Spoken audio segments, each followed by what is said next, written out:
Welcome to the debate.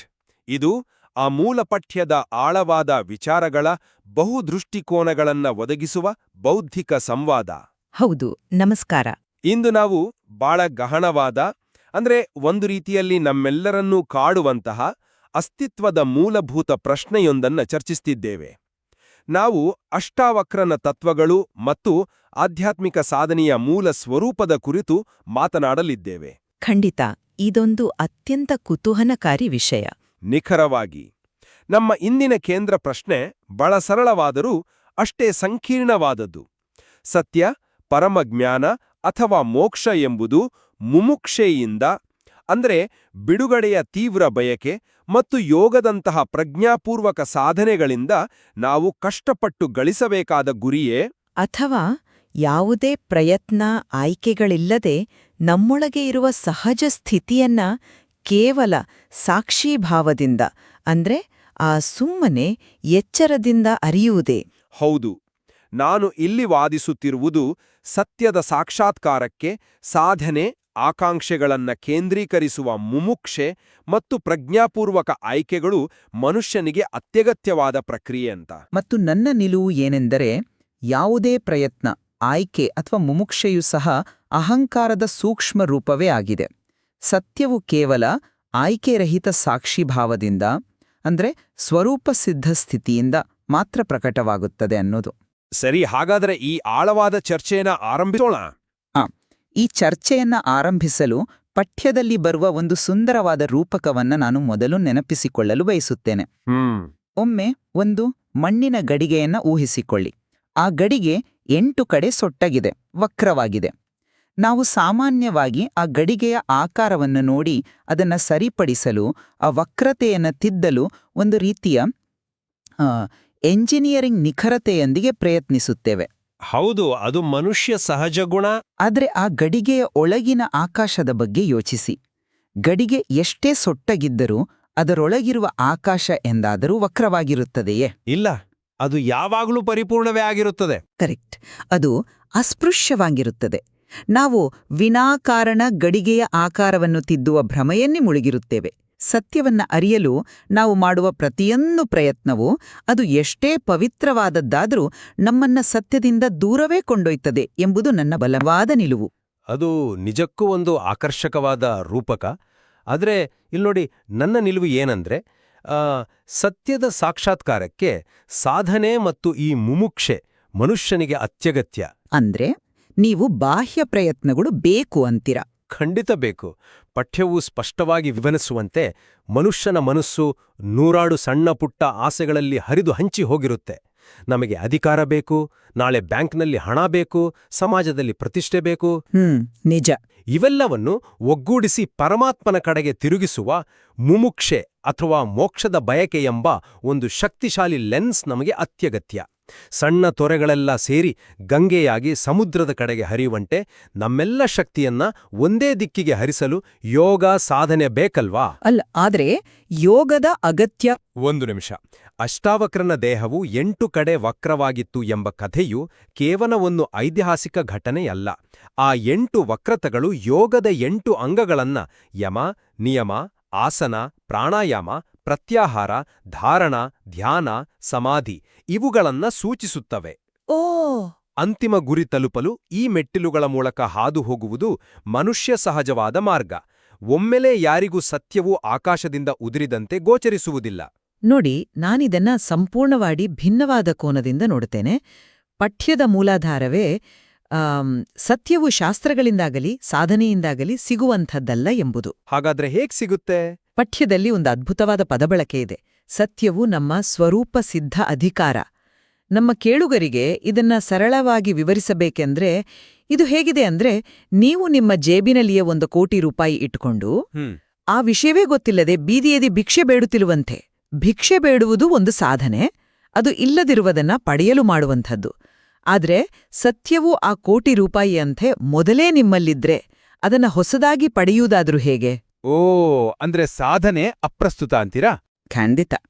ಜ್ಞಾನವನ್ನ ಪಡೆಯುವ ಯಾವುದೇ ಪ್ರಯತ್ನ ಅಥವಾ ನಾನು ಸಾಧಿಸುತ್ತಿದ್ದೇನೆ, ನಾನು ಧ್ಯಾನ ಮಾಡುತ್ತಿದ್ದೇನೆ ಎಂಬ ಕರ್ತೃತ್ವ ಭಾವನೆ ವಾಸ್ತವವಾಗಿ ಸತ್ಯವನ್ನ ಮರೆಮಾಚುವ ಅಹಂಕಾರದ ಅತ್ಯಂತ ಸೂಕ್ಷ್ಮ ರೂಪವಷ್ಟೆ. ಹೌದು. ಅಷ್ಟಾವಕ್ರನ ಬೋಧನೆಯ ಸಾರವೇ ಇದು. ನೀವು ಪಾಪಿಯಾಗಿರಲಿ, ಪುಣ್ಯಾತ್ಮರಾಗಿರಲಿ, ಸತ್ಯವು ಎಲ್ಲರಿಗೂ ಯಾವುದೇ ಷರತ್ತುಗಳಿಲ್ಲದೆ ಲಭ್ಯವಿದೆ. ಅದು ಪ್ರಕಟವಾಗಲು ಬೇಕಿರುವುದು ಕೇವಲ ಸಾಕ್ಷೀಭಾವ, ಎಚ್ಚರ, ಸಾಧನೆಯಲ್ಲ. ನೋಡಿ, ಆ ಜೇಬಿನಲ್ಲಿರುವ ಕೋಟಿ ರೂಪಾಯಿ ಉದಾಹರಣೆ ಚೆನ್ನಾಗಿದೆ. ನೀವು ಹೇಳ್ದಂತೆ ಸತ್ಯವು ಮೊದಲೇ ಇದೆ ಎಂಬುದನ್ನು ನಾನು ಒಪ್ಪುತ್ತೇನೆ. ಆದ್ರೆ ಆ ಸತ್ಯವನ್ನ ನೋಡಲು ಅಡ್ಡಿಯಾಗಿರುವ ಅಂಶಗಳಿವಲ್ಲ. ನಮ್ಮ ಜೇಬಿನಲ್ಲಿ ಹಣವಿದೆ ಎಂಬ ಅರಿವು ಮೂಡಬೇಕಾದ್ರೆ ನಾವು ಆ ಜೇಬಿಗೆ ಕೈ ಹಾಕುವ ಪ್ರಯತ್ನ ಮಾಡ್ಬೇಕಲ್ವೇ? ಆದರೆ ಜೇಬಿಗೆ ಕೈ ಹಾಕುವುದು ಹೊಸದನ್ನ ಸೃಷ್ಟಿಸುವುದಿಲ್ಲ. ಹೌದು, ಸೃಷ್ಟಿಸುವುದಿಲ್ಲ. ಅದೇ ಆ ಗಡಿಗೆ ಉದಾಹರಣೆಗೆ ಬರೋಣ. ಗಡಿಗೆಯೊಳಗನ ಆಕಾಶ ಪರಿಪೂರ್ಣ. ಆದರೆ ಆ ಆಕಾಶವನ್ನ ಅನುಭವಿಸಲು, ಕತ್ತಲೆಯಲ್ಲಿರುವ ಆ ಗಡಿಗೆಯೊಳಗೆ ಬೆಳಕು ಹರಿಯಲು ಆ ಒಂದು ರಂಧ್ರವನ್ನಾದರೂ ಕೊರೆಯುವ ಪ್ರಯತ್ನ ಬೇಕಲ್ವೇ? ಯೋಗ, ಶಾಸ್ತ್ರಗಳು ಆ ಪೊರೆಯನ್ನ ತೆಗೆಯುವ ಸಾಧನಗಳು. ಅಡ್ಡಿಯಾಗುತ್ತದೆ ಎಂಬುದಕ್ಕೆ ಪಠ್ಯದಲ್ಲಿ ಬರುವ ಕಣ್ಣಿಗೆ ಬಿದ್ದ ಕಸದ ರೂಪಕವನ್ನ, ಅಂದರೆ ಸ್ಪೆಕ್ ಆಫ್ ಡಸ್ಟ್, ಅದನ್ನ ಗಮನಿಸಿ. ಕಸದ ರೂಪಕ. 100 ಮೈಲಿ ಹರಡಿರುವ ಬೃಹತ್ ಹಿಮಾಲಯವನ್ನ ನಮ್ಮ ಸಣ್ಣ ಕಣ್ಣುಗಳು ಸುಲಭವಾಗಿ ನೋಡಬಲ್ಲವು. ಆದರೆ ಅದೇ ಕಣ್ಣಿಗೆ ಒಂದು ಸಣ್ಣ ಕಸದ ಚೂರು ಬಿದ್ದರೆ ಇಡೀ ಹಿಮಾಲಯವೇ ಕಾಣದಂತಾಗ್ತದೆ. ಎಕ್ಸಾಕ್ಟ್ಲಿ. ಹಿಮಾಲಯ ಎಲ್ಲೂ ಹೋಗಿಲ್ಲ, ಅದು ಅಲ್ಲೇ ಇದೆ. ಹೊಸದಾಗಿ ಹಿಮಾಲಯವನ್ನ ನಿರ್ಮಿಸುವ ಅಥವಾ ಅದನ್ನು ಹುಡುಕಿಕೊಂಡು ಹೋಗುವ ಸಾಧನೆ ಏನೂ ಬೇಕಿಲ್ಲ. ಆ ಕಸವನ್ನ ಕೇವಲ ಪ್ರಜ್ಞೆಯಿಂದ ಅರಿತರೆ ಸಾಕು, ಹಿಮಾಲಯ ತಾನಾಗಿಯೇ ಗೋಚರಿಸುತ್ತದೆ. ಅರಿತರೆ ಸಾಕು. ಆದರೆ ನೀವು ಸಾಧನೆಯ ಮೂಲಕ ನಾನು ಕಸ ತೆಗೆಯುತ್ತಿದ್ದೇನೆ, ನಾನು ಯೋಗಿ ಆಗುತ್ತಿದ್ದೇನೆ ಅಂತ ಅಹಂಕಾರವನ್ನ ಬೆಳೆಸ್ಕೊಂಡ್ರೆ ಆ ಕಸದ ಮೇಲೆ ಮತ್ತೊಂದು ಕಸವನ್ನ ಹಾಕಿಕೊಂಡಂತೆ. ಅದು ಸಮಸ್ಯೆಯನ್ನ ದ್ವಿಗುಣಗೊಳಿಸುತ್ತದೆಯೇ ಹೊರತು ಪರಿಹರಿಸುವುದಿಲ್ಲ. ನಮ್ಮ ಕೇಳುಗರಿಗೆ ಈಗ ಒಂದು ಪ್ರಶ್ನೆ ಕಾಡುತ್ತಿರಬಹುದೆಂದು ನನಗನ್ನಿಸುತ್ತದೆ. ನೀವು ಹೇಳುವುದು ಕೇಳಲು ಬಹಳ ಅದ್ಭುತವಾಗಿದೆ. ಕೇವಲ ಕಣ್ಣು ತೆರೆಯಿರಿ, ಸಾಕ್ಷಿಯಾಗಿರಿ, ಕಸವನ್ನ ಅರಿಯಿರಿ ಅಂತ. ಹೌದು. ಆದರೆ ನಾವು ಪ್ರಾಯೋಗಿಕವಾಗಿ ಯೋಚಿಸೋಣ. ಒಬ್ಬ ಸಾಮಾನ್ಯ ಮನುಷ್ಯ ತಲೆ ಮೇಲೆ ಸಾಲದ ಹೊರೆ ಇರುವಾಗ, ಆಫೀಸಿನಲ್ಲಿ ಬಾಸ್ ಬೈದಾಗ ಅಥವಾ ಸಂಬಂಧಗಳಲ್ಲಿ ಬಿರುಕು ಮೂಡಿದಾಗ ನಾನು ಕೇವಲ ಸಾಕ್ಷಿ, ಇದೆಲ್ಲ ಕೇವಲ ಕಸ ಎಂದು ಸುಮ್ಮನೆ ಕೂರಲು ಸಾಧ್ಯವೇ? ಅದು ಕಷ್ಟ. ಆದ್ರೆ ಆ ಕಸ ತಾನಾಗಿಯೇ ಹೊರಬರೋದಿಲ್ವಲ್ಲ? ಅದನ್ನ ತೆಗೆಯಲು, ಕಣ್ಣನ್ನ ತೊಳೆಯುವ ಒಂದು ನಿರ್ದಿಷ್ಟ ಪ್ರಯತ್ನ ಬೇಕಲ್ವೇ? ಅಷ್ಟಾವಕ್ರನು ತಂದೆಯ ಶಾಪದಿಂದ 8 ಕಡೆ ವಕ್ರನಾಗಿದ್ದ. ವೇದ ಪಠನವನ್ನ ಧಿಕ್ಕರಿಸಿದ್ದಕ್ಕೆ. ಕರೆಕ್ಟ್. ತಂದೆಯ ಅಹಂಕಾರಕ್ಕೆ ಪೆಟ್ಟು ಬಿದ್ದು ಆ ಶಾಪವನ್ನ ನೀಡುತ್ತಾನೆ. ಆ 8 ವಕ್ರತೆಗಳು ಯೋಗದ ಅಷ್ಟಾಂಗಗಳನ್ನ ನಾಶಪಡಿಸುವ ಸಂಕೇತವೆಂದು ಕೆಲವರು ಹೇಳಿದ್ರೂ, ವಾಸ್ತವದಲ್ಲಿ ಅಷ್ಟಾವಕ್ರನು ಆ ವಕ್ರತೆಗಳ ಮೂಲಕವೂ ಸತ್ಯವನ್ನ ಸಾಕ್ಷಾತ್ಕರಿಸಿಕೊಂಡ. ಹೌದು. ಅಂದರೆ ನಮ್ಮೊಳಗಿನ ವಕ್ರತೆಗಳನ್ನ ಮೀರಿ ನಿಲ್ಲಲು ಯೋಗದ ಅಷ್ಟಾಂಗಗಳ ಅರಿವು ಅಥವಾ ಆಂತರಿಕ ಶಿಸ್ತಿನ ಪ್ರಕ್ರಿಯೆಯೊಂದು ಮನುಷ್ಯನಿಗೆ ಅಗತ್ಯವಿದೆ ಎಂಬುದೇ ಇದರ ಅರ್ಥವಲ್ಲವೇ? ಇದೇ ನೋಡಿ ನಾವು ಪದೇ ಪದೇ ಬೀಳುವ ದೊಡ್ಡ ಬಲೆ. ಅಷ್ಟಾವಕ್ರನು ಒಂದು ವೇಳೆ ಯೋಗಶಾಲೆಗೆ ಹೋಗಿ ಪತಂಜಲಿಯ ಅಷ್ಟಾಂಗ ಯೋಗದ ಪ್ರಕಾರ ಆಸನಗಳನ್ನ ಮಾರಿ ತನ್ನ ವಕ್ರತೆಯನ್ನ ಸರಿಪಡಿಸಲು ಪ್ರಯತ್ನಿಸಿದ್ದಿದ್ರೆ ಅವನ ದೇಹ ಮತ್ತಷ್ಟು ಸೊಟ್ಟಗಾಗುತ್ತಿತ್ತೇ ಹೊರತು ನೇರವಾಗುತ್ತಿರಲಿಲ್ಲ. ಅವನ ಶರೀರದ 8 ವಕ್ರತೆಗಳು ವಾಸ್ತವವಾಗಿ ಯೋಗದ ಅಷ್ಟಾಂಗಗಳ ನಿರರ್ಥಕತೆಯನ್ನ ಸಾರುತ್ತವೆ. ಅವನು ಸಾಕ್ಷೀಭಾವದಲ್ಲಿ ನೆಲೆ ನಿಂತಿದ್ದ. ಅಂದ್ರೆ ಆಸನಗಳು ನಿರರ್ಥಕ ಅಂತೀರಾ? ಸತ್ಯವನ್ನ ಅರಿಯಲು ಅವು ನಿರರ್ಥಕ. ದೇಹ ವಕ್ರವಾಗಿರಲಿ, ಮನಸ್ಸು ಪಾಪದಿಂದ ಕೂಡಿರಲಿ, ಸಾಲದ ಹೊರೆ ಇರಲಿ, ನೀವು ಕೇವಲ ದೂರ ನಿಂತು ಅದರ ಸಾಕ್ಷಿಯಾಗಲು ಸಾಧ್ಯವಾದರೆ ಸತ್ಯ ಒಲಿಯುತ್ತದೆ. ರಾತ್ರಿಯಲ್ಲಿ ಅರಳುವ ಮಲ್ಲಿಗೆಗೆ ಸೂರ್ಯನ ಬೆಳಕು ಬೇಕಿಲ್ಲ. ಅದು ಅರಳುವ ಪ್ರಕ್ರಿಯೆ ಸಂಪೂರ್ಣ ಸಹಜ. ಕಸವನ್ನ ತೆಗೆಯಲು ನೀವು ಮಾಡುವ ಪ್ರತಿಯೊಂದು ಪ್ರಯತ್ನವೂ ನಿಮ್ಮೊಳಗೆ ನಾನು ಮಾಡುತ್ತಿದ್ದೇನೆ ಎಂಬ ಆ ಜಾಲವನ್ನ ಸೃಷ್ಟಿಸುತ್ತದೆ. ಆ ಜಾಲವೇ ನಿಜವಾದ ಬಂಧನ. ಸರಿ, ಬಾಹ್ಯ ಪ್ರಯತ್ನಗಳು, ಆಸನಗಳು ಅಥವಾ ದೈಹಿಕ ಯೋಗವನ್ನ ನಾವು ಬದಿಗಿಡೋಣ. ಆದರೆ ಆಂತರಿಕವಾಗಿ ಮುಕ್ತರಾಗಬೇಕೆಂಬ ತೀವ್ರ ಬಯಕೆಯ ಪಾತ್ರವನ್ನ ನಾವು ಹೇಗೆ ತಳ್ಳಿ ಹಾಕಲು ಸಾಧ್ಯ? ಅಂದ್ರೆ ಮುಮುಕ್ಷೆಯನ್ನ. ಹೌದು, ಇದನ್ನೇ ಪಠ್ಯದಲ್ಲಿ ಮುಮುಕ್ಷೆ ಎಂದು ಕರೆಯಲಾಗಿದೆ. ಮುಮುಕ್ಷೆ ಇಲ್ಲದೆ ಯಾರಿಗಾದರೂ ಸತ್ಯದ ದಾಹ ಹುಟ್ಟಲು ಸಾಧ್ಯವೇ? ನಾವು ಮುಂಚೆ ಮಾತನಾಡಿದ ಆ ಗಂಗೆಯ ಉದಾಹರಣೆಯನ್ನೇ ನೋಡಿ. 100 ತೊರೆಗಳ ಉದಾಹರಣೆ. ಎಕ್ಸಾಕ್ಟ್ಲಿ. ಗಂಗೆಯು ಸಮುದ್ರವನ್ನ ಸೇರಲು ಮೊದಲು ತನ್ನನ್ನ ತಾನು ಒಂದು ಬೃಹತ್ ನದಿಯಾಗಿ ರೂಪಿಸಿಕೊಳ್ಳಬೇಕು. ನಮ್ಮಲ್ಲಿ ನೂರಾರು ಸಣ್ಣ ಆಸೆಗಳಿವೆ. ಒಂದು ದಿನ ಹೊಸ ಫೋನ್ ಬೇಕೆನಿಸುತ್ತದೆ, ಇನ್ನೊಂದು ದಿನ ಪ್ರಮೋಷನ್ ಬೇಕೆನಿಸುತ್ತದೆ. ನಿಜ. ಈ ಎಲ್ಲಾ ಸಣ್ಣ ಸಣ್ಣ ಆಸೆಗಳ ತೊರೆಗಳು ಒಟ್ಟಾಗಿ ಸೇರಿ ಮೋಕ್ಷ ಅಥವಾ ಬಿಡುಗಡೆ ಎಂಬ ಒಂದೇ ಒಂದು ದೊಡ್ಡ ಆಸೆಯ ಗಂಗೆಯಾಗಬೇಕು. ಈ ಮುಮುಕ್ಷ ಇಲ್ಲದಿದ್ರೆ ಮನುಷ್ಯ ತನ್ನ ದೈನಂದಿನ ಕ್ಷುದ್ರ ಆಸೆಗಳಲ್ಲೇ ಕಳೆದು ಹೋಗುತ್ತಾನಲ್ವಾ? ಅದು ಮೇಲ್ನೋಟಕ್ಕೆ ಅತ್ಯಂತ ಪ್ರಬಲವಾದ ಮತ್ತು ತಾರ್ಕಿಕವಾದ ವಾದವೇ ಸರಿ. ಆದರೆ ನೀವು ಆಳವಾಗಿ ಯೋಚಿಸಿದರೆ ಮೋಕ್ಷದ ಆಸೆ ಎಷ್ಟೇ ಸುಂದರವಾಗಿದ್ರೂ, ಎಷ್ಟೇ ಪವಿತ್ರವಾಗಿದ್ರೂ ಅದೂ ಕೂಡ ಒಂದು ಬಂಧನವೇ ಆಗಿದೆ. ಮೋಕ್ಷದ ಆಸೆಯೂ ಬಂಧನವೇ? ಖಂಡಿತ. ಪಠ್ಯವು ಇದನ್ನ ಗಾಜಿನ ಗೋಡೆ ಅಂದ್ರೆ ಗ್ಲಾಸ್ ವಾಲ್ ಎಂಬ ಅತ್ಯಂತ ಸೂಕ್ಷ್ಮವಾದ ರೂಪಕದಿಂದ ವಿವರಿಸುತ್ತದೆ. ಇದನ್ನ ಅರ್ಥ ಮಾಡ್ಕೊಳ್ಳೋದು ಬಹಳ ಮುಖ್ಯ. ಕಲ್ಲಿನ ಗೋಡೆ ಮತ್ತು ಗಾಜಿನ ಗೋಡೆಗೂ ಇರುವ ವ್ಯತ್ಯಾಸವೇನು? ಪಾರದರ್ಶಕತೆ. ಹೌದು. ಪ್ರಾಪಂಚಿಕ ಆಸೆಗಳು ಅಂದ್ರೆ ಹಣ, ಅಧಿಕಾರ, ಕಾಮ ಇವೆಲ್ಲವೂ ಕಲ್ಲಿನ ಗೋಡೆ ಇದ್ದಂತೆ. ಅವು ಒರಟು, ವಿಕಾರ ಮತ್ತು ಅವು ನಮ್ಮನ್ನ ತಡೆತಿವೆ ಎಂಬುದು ನಮಗೆ ಕಣ್ಣಿಗೆ ರಾಚುವಂತೆ ಕಾಣುತ್ತದೆ. ಓ.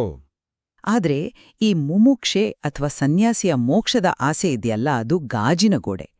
ಅದು ಪಾರದರ್ಶಕವಾಗಿದೆ. ಅದರ ಮೂಲಕ ಆಚೆ ಇರುವ ಮುಕ್ತ ದೃಶ್ಯ, ಪ್ರಶಾಂತತೆ ನಮಗೆ ಸ್ಪಷ್ಟವಾಗಿ ಕಾಣುತ್ತದೆ. ಆದರೆ ನೀವು ಮುಕ್ತರಾಗಲು ಆಚೆ ಹೋಗಲು ಪ್ರಯತ್ನಿಸಿದರೆ ನಿಮ್ಮ ತಲೆ ಆ ಗಾಜಿಗೆ ಬಡಿದು ರಕ್ತ ಬರ್ತದೆ. ವಾವ್, ಅದು ಬಹಳ ಪ್ರಬಲವಾದ ಚಿತ್ರಣ. ಹೌದು. ನಾನು ಮುಕ್ತನಾಗಬೇಕು ಎಂಬ ಆಸೆ ಇರುವವರೆಗೂ ನೀವು ಮುಕ್ತರಾಗಲು ಸಾಧ್ಯವೇ ಇಲ್ಲ. ಏಕೆಂದರೆ ಯಾವುದೇ ಆಸೆ ಇರಲಿ, ಅದರ ಮೂಲ ಸ್ವರೂಪವೇ ಅಸಂತೋಷ. ಗಾಜಿನ ಗೋಡೆಯ ರೂಪಕ ನಿಜಕ್ಕೂ ಕಣ್ಣು ತರೆಸುವಂತಹುದು. ಆದರೆ ಇದೇ ಪಠ್ಯದಲ್ಲಿ ಬರುವ ಮಹಾವೀರನ ಪ್ರಧಾನ ಶಿಷ್ಯ ಗೌತಮನ ಕಥೆಯನ್ನ ನಾವು ಒಮ್ಮೆ ವಿಶ್ಲೇಷಿಸೋಣ. ಹೌದು, ಗೌತಮನ ಕಥೆ. ಗೌತಮನು ಪ್ರಖರ ಬುದ್ಧಿವಂತ, ಮಹಾಪಂಡಿತ. ಅವನು ಮೋಕ್ಷಕ್ಕಾಗಿ ತನ್ನ ಸರ್ವಸ್ವವನ್ನೂ ತ್ಯಾಗ ಮಾಡಿದ್ದ. ಆದರೆ ಮಹಾವೀರನಿಗೆ ಜ್ಞಾನೋದಯವಾಗಿ ಅವನು ತನ್ನ ದೇಹ ಬಿಡುವ ಸಮಯ ಬಂದರೂ ಗೌತಮನಿಗೆ ಮೋಕ್ಷ ಸಿಕ್ಕಿರಲಿಲ್ಲ. ಅವನು ನದಿಯ ದಡದಲ್ಲಿ ನಿಂತು ತನಗೆ ಇನ್ನು ಬಿಡುಗಡೆ ಸಿಗಲಿಲ್ವಲ್ಲ ಎಂದು ಅಳುತ್ತಿದ್ದ. ಆಗ ಅವನಿಗೆ ಮಹಾವೀರನ ಕಡೆಯಿಂದ ಸಂದೇಶ ಬರುತ್ತದೆ. ನೀನು ಇಡೀ ಭವಸಾಗರವನ್ನ ಈಜಿ ದಡಕ್ಕೆ ಬಂದಿರುವೆ, ಆದರೆ ಆ ದಡವನ್ನ, ಆ ಮೋಕ್ಷದ ಆಸೆಯನ್ನ ಗಟ್ಟಿಯಾಗಿ ಹಿಡಿದುಕೊಂಡು ನಿಂತಿದ್ದೀಯೇ. ಕರೆಕ್ಟ್. ಮೋಕ್ಷದ ಹಂಬಲವೇ ಅಡ್ಡಿಯಾಗಿತ್ತು. ನಿಜ. ಆ ಹಂಬಲವೇ ಅವನಿಗೆ ಅಡ್ಡಿಯಾಗಿತ್ತು ಅನ್ನೋದು ನಿಮ್ಮ ಗಾಜಿನ ಗೋಡೆಯ ವಾದವನ್ನ ಸಮರ್ಥಿಸುತ್ತೆ. ಆದರೆ ನನ್ನ ಪ್ರಶ್ನೆ ಇದು: ಆ ದಡವನ್ನ ಸೇರಲು ಗೌತಮನು ಮೊದಲು ಇಡೀ ಸಾಗರವನ್ನ ಈಜಲೇಬೇಕಿತ್ತಲ್ವೇ? ಅಂದ್ರೆ ಮುಮುಕ್ಷೆ ಅಥವಾ ಮೋಕ್ಷದ ತೀವ್ರ ಹಂಬಲವೆಂಬ ದೋಣಿಯಿಲ್ಲದೆ ಆತ ಆ ಭವಸಾಗರವನ್ನ ಈಜಿ ದಡವನ್ನ ತಲುಪ್ತಲೇ ಇರಲಿಲ್ಲ. ದಡಕ್ಕೆ ಬಂದುಮೇಲೆ ದೋಣಿಯನ್ನ ಬಿಡುವುದು ಬೇರೆ, ಆದರೆ ಸಾಗರ ದಾಟಲು ದೋಣಿ ಬೇಕೇ ಬೇಕಲ್ವಾ? ನಾನು ನಿಮ್ಮ ವಾದದ ತರ್ಕವನ್ನ ಸಂಪೂರ್ಣವಾಗಿ ಮೆಚ್ಚುತ್ತೇನೆ. ಹೌದು, ದೋಣಿ ಬೇಕಿರಬಹುದು ಎಂಬುದು ನಮ್ಗೆ ಮೇಲ್ನೋಟಕ್ಕೆ ಅನ್ನಿಸುತ್ತದೆ. ಆದರೆ ಆ ದೋಣಿಯೇ ಗುರಿ ಎಂದು ನಂಬುವುದು ಮತ್ತು ಆ ದೋಣಿಯನ್ನ ಹೊತ್ತುಕೊಂಡೇ ತಿರುಗುವುದು ಅತಿ ದೊಡ್ಡ ವಿಪರ್ಯಾಸ. ಹೊತ್ಕೊಂಡು ತಿರುಗುವುದು ತಪ್ಪು, ಒಪ್ತೇನೆ. ಗೌತಮನಿಗೆ ಎಲ್ಲಿಯವರೆಗೆ ನಾನು ಮುಕ್ತನಾಗುತ್ತಿಲ್ಲ, ನಾನು ಏನನ್ನೋ ಸಾಧಿಸಬೇಕು ಎಂಬ ಆತಂಕವಿತ್ತೋ ಅಲ್ಲಿಯವರೆಗೆ ಸತ್ಯ ಪ್ರಕಟವಾಗಲೇ ಇಲ್ಲ. ಈ ಹಂಬಲ ಮತ್ತು ಪ್ರಯತ್ನಗಳು ನಮ್ಮ ದೈನಂದಿನ ಆಯ್ಕೆಗಳಲ್ಲಿ ಹೇಗೆ ಕೆಲಸ ಮಾಡುತ್ತವೆ ಅಂತ ಮನೋವಿಜ್ಞಾನಿ ಕಾರ್ಲ್ ಜುಂಗ್ ಅವರ ನೆರಳಿನ ವ್ಯಕ್ತಿತ್ವ ಅಥವಾ ಶ್ಯಾಡೋ ಪರ್ಸನಾಲಿಟಿ ಕಲ್ಪನೆಯ ಮೂಲಕ ಪಠ್ಯವು ವಿವರಿಸುತ್ತದೆ. ಶ್ಯಾಡೋ ಪರ್ಸನಾಲಿಟಿ ಅಂದ್ರೆ ನಾವು ಮಾಡುವ ಆಯ್ಕೆಗಳಿಂದ? ಹೌದು. ನಾವು ಪ್ರಜ್ಞಾಪೂರ್ವಕವಾಗಿ ಯಾವುದನ್ನಾದರೂ ಆಯ್ಕೆ ಮಾಡಿದರೆ ನಾವು ಇನ್ನೊಂದನ್ನ ದಮನ ಮಾಡುತ್ತಿದ್ದೇವೆ, ನಿರಾಕರಿಸುತ್ತಿದ್ದೇವೆ ಎಂದರ್ಥ. ಅಂದ್ರೆ ನಾವು ಮಾಡುವ ಪ್ರತಿ ಆಯ್ಕೆಯೂ, ಅದು ಒಳ್ಳೆಯದೇ ಆಗಿದ್ದರೂ ನಮ್ಮೊಳಗೆ ಒಂದು ದ್ವೈತವನ್ನ, ಒಂದು ಸಂಘರ್ಷವನ್ನ ಹುಟ್ಟುಹಾಕುತ್ತದೆಯೇ? ನಿಖರವಾಗಿ. ಇದನ್ನ ನಮ್ಮ ಕೇಳುಗರಿಗೆ ಬಹಳ ಸರಳವಾದ ಉದಾಹರಣೆಯ ಮೂಲಕ ವಿವರಿಸುತ್ತೇನೆ. ಇದು ಹೇಗಿದೆ ಅಂದ್ರೆ, ಸೋಮವಾರ ಬೆಳಗ್ಗೆದ್ದು ನಾನು ಇವತ್ತಿನಿಂದ ಡಯಟ್ ಮಾಡುತ್ತೇನೆ ಅಂತ ನೀವು ಪ್ರಜ್ಞಾಪೂರ್ವಕವಾಗಿ ನಿರ್ಧರಿಸದ ಹಾಗೆ. ನಿಮ್ಮ ಮನಸ್ಸಿನ 60% ಭಾಗ ಸಲಾಡ್ ತಿನ್ನಲು ಒಪ್ಪುತ್ತದೆ. ಆದರೆ ನಿಮ್ಮೊಳಗಿನ ಇನ್ನೊಂದು 40% ಭಾಗ ಮಸಾಲೆ ದೋಸೆಗೋಸ್ಕರ ಹಾತೊರೆಯುತ್ತಿರ್ತದೆ. ಹೌದು, ಅದು ಸಾಮಾನ್ಯವಾಗಿ ಆಗುವಂಥದ್ದೇ. ಇದೊಂದು 60-40 ಸಂಸದೀಯ ನಿರ್ಧಾರದಂತೆ. ಆ 40% ಭಾಗ ಎಲ್ಲೂ ಹೋಗಿಲ್ಲ. ಅದು ವಿರೋಧ ಪಕ್ಷದಂತೆ ನಿಮ್ಮ ಮನಸ್ಸಿನ ಕತ್ತಲ ಕೋಣೆಯಲ್ಲಿ ಕಾದು ಕುಳಿತಿರುತ್ತದೆ. ಅಂದ್ರೆ ದಮನ ಮಾಡಿದ ಆಸೆಗಳು ಎಕ್ಸಾಕ್ಟ್ಲಿ. ನೀವು ಸನ್ಯಾಸವನ್ನ ಪ್ರಜ್ಞಾಪೂರ್ವಕವಾಗಿ ಆಯ್ಕೆ ಮಾಡಿದರೆ ನೀವು ನಿಮ್ಮೊಳಗಿನ ಪ್ರಾಪಂಚಿಕ ಕಾಮನೆಗಳನ್ನ ದಮನ ಮಾಡುತ್ತೀರಿ. ಆ ದಮನ ಮಾಡಿದ ಆಸೆಗಳೇ ನೆರಳಿನ ವ್ಯಕ್ತಿತ್ವವಾಗಿ ಬೆಳೆಯುತ್ತವೆ. ಅದಕ್ಕಾಗಿಯೇ ಹಠದಿಂದ ಸನ್ಯಾಸ ಪಡೆದ ವ್ಯಕ್ತಿಗೆ ಕನಸಿನಲ್ಲಿ ತಾನು ಹಳೆಯ ಪ್ರಾಪಂಚಿಕ ಬಟ್ಟೆಗಳನ್ನ ಧರಿಸಿದಂತೆ ಕನಸುಗಳು ಬೀಳುತ್ತವೆ. ಓಹ್, ಆಳವಾದ ಮಾತು. ಆದ್ದರಿಂದ ಸನ್ಯಾಸವಾಗಲಿ ಮೋಕ್ಷವಾಗಲಿ ಅದು ನಾವು ಮಾಡುವ ಆಯ್ಕೆಯಾಗಬಾರದು. ಅದೊಂದು ಶರಣಾಗತಿ. ಅದು ಸಂಭವಿಸಬೇಕು. ಅದನ್ನ ಬಲವಂತವಾಗಿ ಮಾಡಬಾರದು. ಇಲ್ನೋಡಿ, ಡಯಟ್ ಮತ್ತು ಮಸಾಲೆ ದೋಸೆಯ ಉದಾಹರಣೆ ನಿಜಕ್ಕೂ ನಮ್ಮ ದೈನಂದಿನ ಮಾನಸಿಕ ಸಂಘರ್ಷವನ್ನ ಕಣ್ಣಿಗೆ ಕಟ್ಟುವಂತೆ ವಿವರಿಸ್ತದೆ. ಆದ್ರೆ ನೀವು ಶರಣಾಗತಿಯ ಬಗ್ಗೆ ಮಾತನಾಡಿದರೆ, ಹೌದು. ಹಾಗಾದರೆ ನಿಜವಾದ ಶರಣಾಗತಿ ಅಂದರೆ ಏನು? ಸ್ವಾಮಿ ರಾಮತೀರ್ಥರು ಹೇಳುವಂತೆ, ಯಾವುದು ನಡೆದ್ರೂ ಸರಿ, ಎಲ್ಲದರಲ್ಲೂ ದೇವರ ಇಚ್ಛೆ ಇದೆ ಎಂಬ ಒಂದು ಪರಮ ಸಕಾರಾತ್ಮಕತೆ ಇದೆಯಲ್ಲ, ಅದು ಶರಣಾಗತಿಯ ಒಂದು ರೂಪವಲ್ಲವೇ? ಅದು ಅದ್ವೈತವನ್ನ ಮೀರುವ ಮಾರ್ಗವಲ್ಲವೇ? ಆಶ್ಚರ್ಯ ಎಂದರೆ ಖಂಡಿತ ಅಲ್ಲ. ರಾಮತೀರ್ಥರ ಯಾವುದು ನಡೆದ್ರೂ ಸರಿ ಎಂಬ ನಿಲುವು ಬಹಳ ಸುಂದರವಾಗಿದೆ. ಆದ್ರೆ ಅದು ಕೇವಲ ನಾಣ್ಯದ ಒಂದು ಮುಖ. ಅದು ಕೇವಲ ಹಗಲನ್ನು ಪ್ರೀತಿಸಿ ರಾತ್ರಿಯನ್ನು ನಿರಾಕರಿಸಿದಂತೆ. ಅಂದ್ರೆ ಆ ಸಕಾರಾತ್ಮಕತೆಯಲ್ಲೂ ದೋಷವಿದೆಯಾ? ಪಠ್ಯವು ಅತ್ಯಂತ ಸ್ಪಷ್ಟವಾಗಿ ಹೇಳುತ್ತದೆ. ಅಷ್ಟಾವಕ್ರನ ಆಧ್ಯಾತ್ಮವು ಆಸ್ತಿಕತೆ ಮತ್ತು ನಾಸ್ತಿಕತೆ, ಅಂದ್ರೆ ಪಾಸಿಟಿವ್ ಮತ್ತು ನೆಗೆಟಿವ್ ಎರಡನ್ನೂ ಮೀರಿದ ಸ್ಥಿತಿ. ನೀವು ದೇವರೇ ನಿನ್ನ ಇಚ್ಛೆಯಂತೆ ಆಗಲಿ ಎನ್ನುತ್ತಿರುವಾಗಲೇ ನೀವು ಮತ್ತು ದೇವರು ಬೇರೆ ಬೇರೆ ಎಂಬ ದ್ವೈತವನ್ನ ಒಪ್ಪಿಕೊಳ್ತಿದ್ದೀರಿ. ನಿಮ್ಮೊಳಗೊಂದು ಅಸಮಾಧಾನವಿದೆ. ನೀವು ಏನನ್ನೋ ಬಯಸುತ್ತಿದ್ದೀರಿ, ಆದ್ರೆ ಅದು ಸಿಗದಿದ್ದಾಗ ಅಸಹಾಯಕರಾಗಿ ಸರಿ ದೇವರಿಗೆ ಮಣಿಯುತ್ತೇನೆ ಎನ್ನುತ್ತಿದ್ದೀರಿ ಅಷ್ಟೇ. ನಿಜವಾದ ಅಷ್ಟಾವಕ್ರನ ಅದ್ವೈತವೋ ನಾನು ಮತ್ತು ದೇವರು ಒಂದೇ, ಬೇರೆ ಬೇರೆ ಇಚ್ಛೆಗಳೇ ಇಲ್ಲ ಎಂಬ ಅರಿವು. ನೋಡಿ, ನಿಮ್ಮ ಈ ವಾದ ನನಗೆ ಬೌದ್ಧಿಕವಾಗಿ ಅರ್ಥವಾಗುತ್ತದೆ. ಆದರೆ ಪ್ರಾಯೋಗಿಕ ನೆಲೆಯಲ್ಲಿ ನಾನು ಇದನ್ನು ಒಪ್ಪಲಿ ಸಾಧ್ಯವಾಗುತ್ತಿಲ್ಲ. ಯಾಕೆ? ಏಕೆಂದರೆ ನೀವು ಶರಣಾಗತಿ ಸಂಭವಿಸಬೇಕು, ಬಲವಂತ ಮಾಡಬಾರದು ಎನ್ನುತ್ತೀರಿ. ಆದರೆ ಅದು ತಾನಾಗೇ ಹೇಗೆ, ಎಲ್ಲಿಂದ ಸಂಭವಿಸುತ್ತದೆ? ಪಠ್ಯದಲ್ಲಿ ಗುರುವಿನ ಪಾತ್ರವನ್ನ ಬಹಳ ಸುಂದರವಾಗಿ ವಿವರಿಸಲಾಗಿದೆ. ಹೌದು, ಗುರುವು ಒಂದು ವೇಗವರ್ಧಕ. ಕರೆಕ್ಟ್. ಗುರುವನ್ನು ಒಂದು ತೆರೆದ ಬಾಗಿಲಿಗೆ ಮತ್ತು ವೇಗವರ್ಧಕ ಅಂದ್ರೆ ಕ್ಯಾಟಲಿಟಿಕ್ ಏಜೆಂಟ್ಗೆ ಹೋಲಿಸಲಾಗಿದೆ. ಗುರುವು ನಿಮ್ಮನ್ನ ಏನನ್ನು ಮಾಡುವಂತೆ ಒತ್ತಾಯಿಸುವುದಿಲ್ಲ, ನಿಜ. ಆತನ ಅಸ್ತಿತ್ವವೇ ಒಂದು ತೆರೆದ ಬಾಗಿಲು. ಆದರೆ ಆ ಬಾಗಿಲನ್ನ ನೋಡಿ, ಅದನ್ನ ಗುರುತಿಸಿ ಆ ಕಡೆ ನಡೆದು ಒಳಗೆ ಪ್ರವೇಶಿಸಲು ಶಿಷ್ಯನು ತನ್ನ ಕಡೆಯಿಂದ ಒಂದು ಹೆಜ್ಜೆ ಇಡಬೇಕಲ್ವಾ? ಆ ಮೊದಲ ಹೆಜ್ಜೆ, ಆ ಮೊದಲ ಆಯ್ಕೆ ಶಿಷ್ಯನದ್ದೇ ಆಗಿರ್ಬೇಕಲ್ವಾ? ಆದರೆ ಒಂದು ನಿಮಿಷ, ಇದನ್ನ ಪಠ್ಯದಲ್ಲಿರುವ ಕಸ್ತೂರಿ ಮೃಗದ ಅಂದ್ರೆ ಮಸ್ಕ್ ಡಿಯರ್ನ ರೂಪಕದ ಮೂಲಕ ಮಂಡಿಸುತ್ತೇನೆ. ಓ, ಆ ಸುಂದರವಾದ ಕಥೆ. ಹೌದು. ಕಸ್ತೂರಿ ಮೃಗವು ತನ್ನ ನಾಭಿಯಲ್ಲೇ ಇರುವ ಸುಗಂಧವನ್ನ ಹುಡುಕುತ್ತಾ ಅದು ಎಲ್ಲಿಂದ ಬರುತ್ತಿದೆ ಎಂದು ತಿಳಿಯದೆ ಇಡೀ ಕಾಡನ್ನೆಲ್ಲ ಅಲೆಯುತ್ತದೆ, ಮುಳ್ಳುಗಳ ಮೇಲೆ ಓಡುತ್ತದೆ, ಬೇಟೆಗಾರರ ಬಾಣಗಳಿಗೆ ತುತ್ತಾಗುತ್ತದೆ. ಕೊನೆಗೆ ಗುರುವಿನ ಸಾನ್ನಿಧ್ಯದಲ್ಲಿ ದಣಿದು ನಿಂತಾಗ ಆ ಸುಗಂಧ ತನ್ನೊಳಗೆ ಇದೆ ಎಂದು ಅದಕ್ಕೆ ಅರಿವಾಗುತ್ತದೆ. ಇಲ್ಲಿ ಗಮನಿಸಿ, ಆ ಸುಗಂಧದ ಬಗೆಗಿನ ಸೆಳೆತ, ಅದನ್ನ ಹುಡುಕುವ ತೀವ್ರವಾದ ಓಟ, ಅದು ಅಜ್ಞಾನವಾಗಿರಬಹುದು. ಆದರೆ ಆ ಓಟವೇ ಆ ಮೃಗವನ್ನ ಗುರುವಿನ ಬಳಿಗೆ ತರುವುದು. ಆ ಓಟದ ಅಗತ್ಯವಿದೆಯಾ? ಖಂಡಿತ ಇದೆ. ತನ್ನೆಲ್ಲಾ ಶಕ್ತಿಯನ್ನ ಒಗ್ಗೂಡಿಸಿ ತನ್ನದೇ ಗಂಧವನ್ನ ಹುಡುಕುತ್ತಿರುವ ಆ ಆರಂಭಿಕ ಆಯ್ಕೆ ಅಥವಾ ಹಂಬಲ ಅತ್ಯಗತ್ಯವಲ್ಲವೇ? ಆ ಓಟವೇ ಇಲ್ಲದಿದ್ದರೆ ಮೃಗವು ಅಲ್ಲೇ ಮಲಗಿ ಸಾಯುತ್ತಿತ್ತಲ್ವಾ? ನೀವು ಕಸ್ತೂರಿ ಮೃಗದ ರೂಪಕವನ್ನ ಬಳಸಿದ್ದು ನಿಜಕ್ಕೂ ಅದ್ಭುತವಾಗಿದೆ. ಆದರೆ ಆ ಕಥೆಯ ಆ ರೂಪಕದ ಅಂತಿಮ ಸತ್ಯವನ್ನು ನಾವು ಮರೆಯಬಾರದು. ಮೃಗವು ಕಾಡಿನಲ್ಲೆಲ್ಲ ಹುಡುಕಿದ್ದು ಅಂತಿಮವಾಗಿ ವ್ಯರ್ಥ ಪ್ರಯತ್ನವಾಗಿತ್ತು ಎಂಬುದು ತಾನೇ ಅದರ ಸಾರ? ವ್ಯರ್ಥವಾಗಿತ್ತು. ಆದರೆ ತಾನು ಹುಡುಕುತ್ತಿರುವ ಗಂಧ ತನ್ನಲ್ಲೇ ಇದೆ ಎಂದು ಅರಿವಾದ ಕ್ಷಣ ಅದರ ಓಟ ನಿಲ್ಲುತ್ತದೆ, ಅದರ ಹುಡುಕಾಟ ನಿಲ್ಲುತ್ತದೆ. ಅಂದ್ರೆ ಸತ್ಯದ ಸಾಕ್ಷಾತ್ಕಾರವಾಗುವುದು ಹುಡುಕಾಟ ನಿಂತಾಗ, ಪ್ರಯತ್ನ ಕಳಚಿಬಿದ್ದಾಗ. ನೀವು ಹೇಳುವಂತೆ ಆ ಓಟ ಅಜ್ಞಾನದ ಅವಸ್ಥೆಯಲ್ಲಿ ಸಹಜವಾಗಿರಬಹುದು. ಆದರೆ ಆ ಓಟವೇ ಸತ್ಯವನ್ನ ನೀಡುತ್ತದೆ, ಆ ಪ್ರಯತ್ನವೇ ಮೋಕ್ಷವನ್ನ ತರುತ್ತದೆ ಎಂಬುದು ತಪ್ಪು. ಸತ್ಯ ಪ್ರಕಟವಾಗುವುದು ವಿಶ್ರಾಂತಿಯಲ್ಲಿ, ಸಂಪೂರ್ಣ ಸಾಕ್ಷೀಭಾವದಲ್ಲಿ. ಸಾಕ್ಷೀಭಾವ. ಇದನ್ನ ಅರ್ಥಮಾಡಿಕೊಳ್ಳಲು ಪಠ್ಯದಲ್ಲಿ ವಿವರಿಸಿದ ಸುರತಿ ಅಥವಾ ಜಿಕ್ರ್ನಂತಹ ಸೂಫಿ ಅಭ್ಯಾಸಗಳನ್ನ ಗಮನಿಸಿ. ಓ, ಜಿಕ್ರ್ ಅಭ್ಯಾಸ? ಹೌದು.